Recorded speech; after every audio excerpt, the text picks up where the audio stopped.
Jean-Sébastien, tu vas nous préparer une recette typée finger food en entrée. Voilà, ce sera des bouchées de tchaka en pâte à choux. Ça vient du nord de l'Espagne et de la région du Pays Basque. Ok, allez, c'est parti.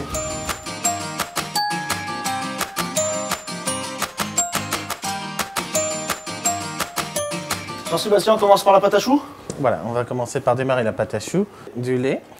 Donc là, on va aller à 125 ml. On va monter l'ébullition, on va mettre une pincée de sel et on va incorporer 100 g de beurre. 100 g de beurre. Une fois qu'il est complètement fondu, que ça commence à mousser un peu, là, on va incorporer la farine d'un seul coup. Donc, le beurre est fondu dans le lait, on met la farine.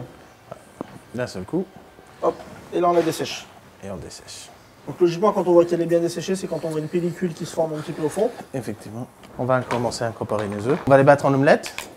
Et comme ça, on peut parfaitement doser les œufs si jamais il y en a trop. Là, en plus, ça nous permet de mieux les incorporer pour le mélange. Absolument. Et en plus de ça, s'il faut rajouter juste un petit peu d'œuf, et ben là, on peut doser correctement. C'est correct. Voilà qu'elle est bonne quand elle nous fait un bec. Quand elle nous fait un bec comme ça.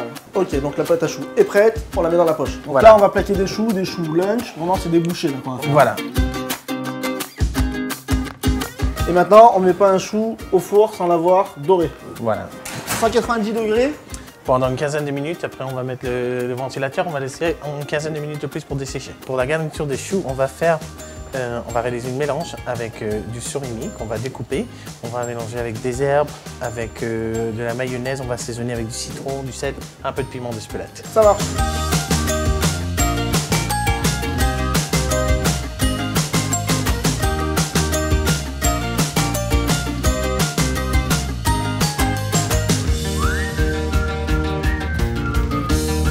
Et là, on va le réserver au frais. Et là, du coup, les arômes vont se développer. On sort les choux? On sort les choux. Maintenant, ils sont bien.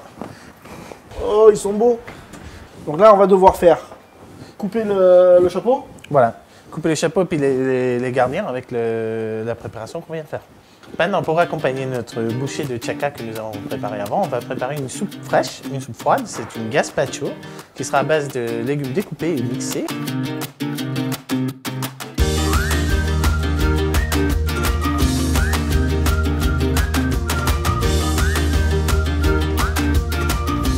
On va mettre du concombre, on va mettre des tomates fraîches, on va mettre de l'oignon et puis on va mettre du poivron. Ok, on découpe.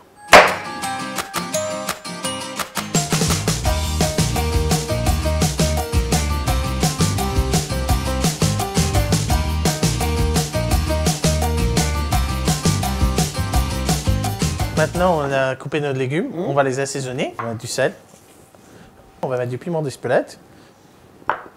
Pareil, pareil, voilà. Ok, c'est parti. Que ça soit bien relevé. Voilà, on va mettre de l'huile d'olive. Voilà. Et vinaigre de Xérès. Vinaigre de Jerez, voilà. Et là, on va mixer direct. Voilà, ça c'est une recette qu'on fait avec tout ce qu'on a dans le jardin. On prend. Il y a plein de vitamines, tout ça. Là, c'est bon, là, c'est bien mixé. Moi, ce que je vous propose, c'est d'abord de goûter un petit peu, vérifier l'assaisonnement. On goûte toujours. C'est exact. C'est là. On sent bien que les voilà. Pour finir, juste on va mettre une petite pointe d'herbe fraîche par-dessus.